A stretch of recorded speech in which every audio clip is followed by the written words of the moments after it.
बिस्मिल्लाहिर्रहमानिर्रहीम। Dear student, अस्सलामु अलैकुम वरहमतुल्लाहि वबरकातुहू। कैसे हैं डियर स्टूडेंट? आज के इस लेक्चर में हम exercise 1.1 question number 2 solve by factorization. अब फैक्टराइजेशन के बारे में हमने पढ़ना है इस लेक्चर में।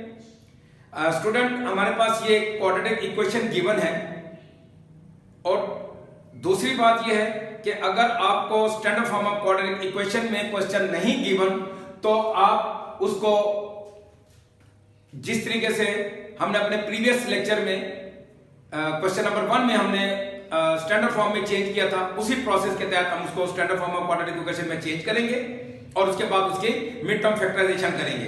तो स्टूडेंट, अब ये देखें, हमारे पास यहाँ पे कांस्टेंट टर्म है -20। तो स्टूडेंट, बात ये है कि हमने इस -20 के ऐसे फैक्टर बनाने हैं, या आपने इसी तरह इसको देखना है रफ पेज पे या साइड पे, आपने इसको करना है और इसके ऐसे फैक्टर हमने फाइंड करने हैं। फैक्टर कैसे फाइंड करने हैं? अब आप इसको इस तरह करें कि ये 20 के हम फैक्टर बनाते हैं 2 10 the 20 2 5 का। अब इसके जो फैक्टर बनेंगे 2 मल्टीप्लाई बाई 2 मल्टीप्लाई बाई 5। ठीक है, अब हमने इनमें पेयर ढूंढना है।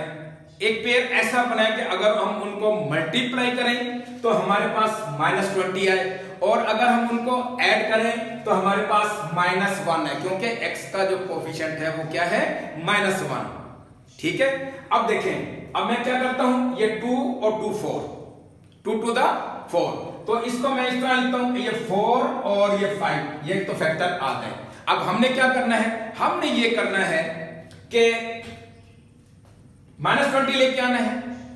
अब जाहिर है कि अगर मैं यहां -4 लगाता हूं और इसके साथ प्लस लगाता हूं, जब मैं इनको ऐड करता हूं तो मेरे पास जो आंसर आता है वो +1 का आता है, जबकि हमें क्या चाहिए? -1। तो ऑब्वियसली हम क्या करते हैं, हम इस तरह ये 4 और ये 5 का फैक्टर बनाते हैं। अब ये प्लस और इसके साथ माइनस, क्योंकि जब हम इनको ऐड करेंगे तो +4 -5 इज इक्वल टू -1। तो ये हमारा आंसर, क्योंकि हमारा ये -1 है तो इसका मतलब है कि हमारे फैक्टर जो है वो फाइनल हो चुके हैं। हम क्या करेंगे, चलते हैं क्वेश्चन की तरफ। अब देखिए, -20 के ऐसे फैक्टर बनाए +4 और -5, +4 -5। तो आप ये चले x² + 4x - 5x - 20 is equal to 0। Student, एक ट्रिक आपको मैं बता देता हूं, ये बात बिल्कुल जहन में रखें आप। वो जहन में आपने क्या रखना है कि अगर x का कोफिशिएंट उसके साथ अगर माइनस का साइन हो, x के कोफिशिएंट के साथ माइनस का साइन हो, तो फिर आप क्या करेंगे, जो बड़ी वैल्यू आएगी, जैसे इसमें 5 हमारे पास बड़ी वैल्यू है, 4 जाहिर छोटी है, ठीक है, तो बड़ी वैल्यू के साथ जो है वो साइन लगेगा जो यहां पर मौजूद होगा। अगर यहां पे प्लस होता तो हम क्या करते, 5 के साथ प्लस लगाते और 4 के साथ माइनस लगाते। ठीक है, ये एक पॉइंट भी आपने ध्यान में रखना है कि ये छोटे से ट्रिक्स होते हैं कि जिसमें आप फैक्टर जो है वो फाइंड कर सकते हैं कि फैक्टर आपके कौन कौन से बनते हैं, उनको ऐड किस तरह करते हैं। ये मैं इसलिए, क्योंकि ये फैक्टराइजेशन का ये हमारा ये क्वेश्चन है, तो इसलिए मैं इसको जरा थोड़ा सा डिटेल के साथ आपको मैं समझा रहा हूं ताकि आपको फैक्टराइजेशन करनी जो है वो आ जाए। तो अब स्टूडेंट, अब जाहिर है हम ये जब सॉल्व करेंगे तो ऑटोमेटिकली +4x - 5x जो है वो -x के बराबर आ जाएगा। तो जी हमारे पास अब ये क्या बनते हैं, ये हमारे पास 2 पेयर बन गए। तो हम इसमें से x कॉमन निकालेंगे, तो x + 4 -4 कॉमन निकालेंगे। जी बिल्कुल ठीक, माइनस कॉमन निकाला तो साइन चेंज, तो x + 4 इज इक्वल टू 0 और x + 4 और x - 5 इज इक्वल टू 0। अब स्टूडेंट, हमने चूंकि सॉल्व करना है, जब सॉल्व का मतलब आ जाए तो इसका मतलब यह है कि सॉल्यूशन सेट फाइंड करना है। अब ये दोनों फैक्टर 0 के बराबर है, तो then each factor will be equal to 0। तो which implies that x + 4 is equal to 0 and now x minus 5 is equal to 0। तो x इज इक्वल टू -4 और x इज इक्वल टू 5। तो सॉल्यूशन सेट हमारा -4 और 5। तो ये हमारा answer. तो स्टूडेंट क्वेश्चन नंबर 2 पार्ट 1। अब चलते हैं पार्ट 2 की तरफ। स्टूडेंट क्वेश्चन नंबर 2 पार्ट 2, इसको सॉल्व करते हैं। 3y² is equal to y into y minus X. तो y के साथ मल्टीप्लाई करेंगे तो 3y² is equal to y² minus 5y। तो अब क्या करेंगे, सारी वैल्यूज को हम लेफ्ट साइड पे लेके आएंगे। तो 3y² minus y² plus 5y is equal to 0। जी अब क्या है 3y² और माइनस y², तो ऑब्वियसली ये 2y² plus 5y is equal to 0। अब स्टूडेंट हमारे पास कांस्टेंट टर्म नहीं है और दोनों वेरिएबल हमारे पास, दोनों टर्मों में वेरिएबल है। हम क्या करेंगे, y जो है वो कॉमन निकालेंगे। तो y को जब हम कॉमन निकालेंगे तो ये आएगा हमारे पास 2y plus 5 is equal to 0। Obviously के दोनों फैक्टर 0 के बराबर हैं, तो which imply that y is equal to 0 and 2y plus 5 is equal to 0। तो ये क्या हो जाएगा, 2y इज इक्वल टू -5। बिल्कुल ठीक, y को जब दूसरी तरफ लेकर जाएंगे तो -5, तो y क्योंकि ये 2 मल्टीप्लाई हो रहा है तो उधर जाके क्या हो जाएगा, डिवाइड हो जाएगा। तो इसका मतलब ये है कि हमारा जो सॉल्यूशन सेट है, सॉल्यूशन सेट वो 0 और -5/2। तो ये हमारा रिक्वायर्ड आंसर। तो ये था क्वेश्चन नंबर 2 पार्ट 2। तो अब चलते हैं नेक्स्ट क्वेश्चन की तरफ। उसको भी हम फैक्टराइजेशन मेथड से सॉल्व करेंगे। जी स्टूडेंट क्वेश्चन नंबर 2 पार्ट 4, इसको हमने फैक्टराइजेशन इसकी करनी है। तो अब ये देखिए हमारे पास ये अभी स्टैंडर्ड फॉर्म में नहीं है, तो हमने इसको स्टैंडर्ड फॉर्म में चेंज करना है। तो क्या करेंगे, 152 को हम लेफ्ट साइड पे लेके आएंगे। तो x² minus 11x minus 152 is equal to 0। तो स्टूडेंट अब हमने क्या करना है कि माइनस 152 के ऐसे फैक्टर बनाने हैं कि अगर हम उनको ऐड करें तो -11 आए और मल्टीप्लाई करें तो -152 आए।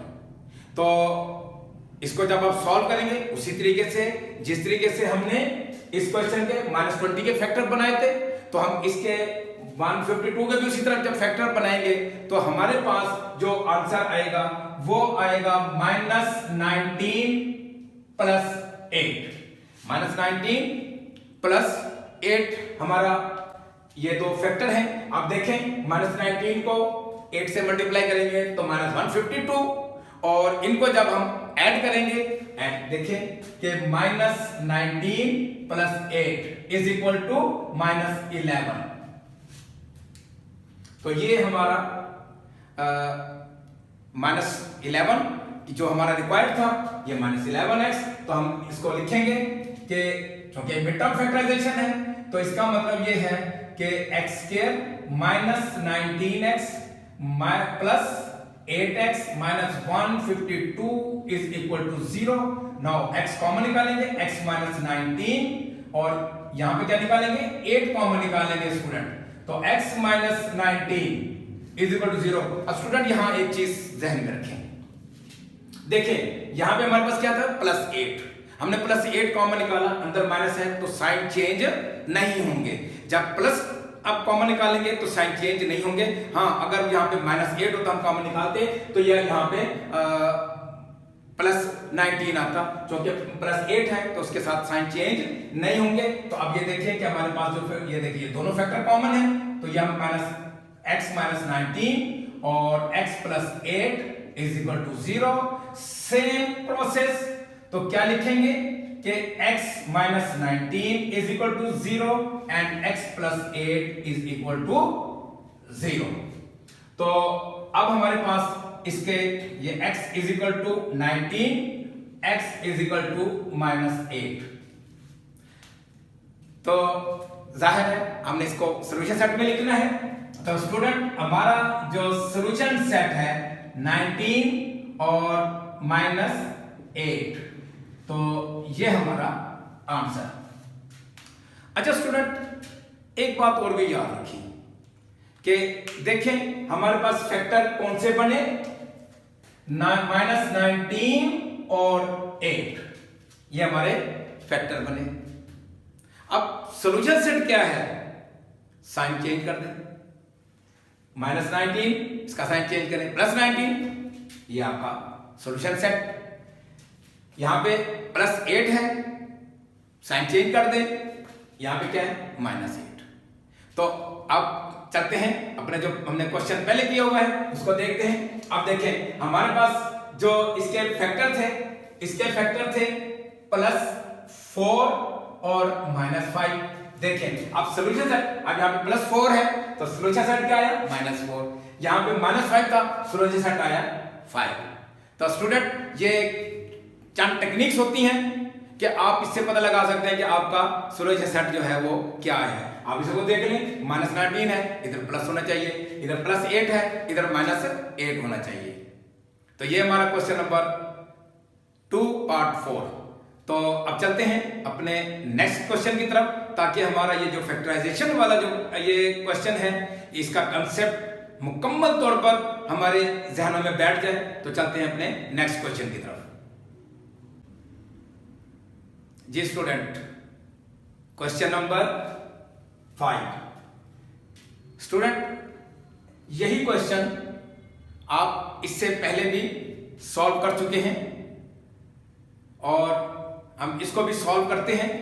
देखें हमारे पास डिनोमिनेटर में x+1 और 12, तो इसका जो एलसीएम है वो क्या आएगा, इसका एलसीएम है 12x, यानी कि 12x into x+1। तो इसका मतलब ये है कि हम इस पूरी इक्वेशन को 12x into x+1 से मल्टीप्लाई करेंगे। तो मल्टीप्लाइंग बाय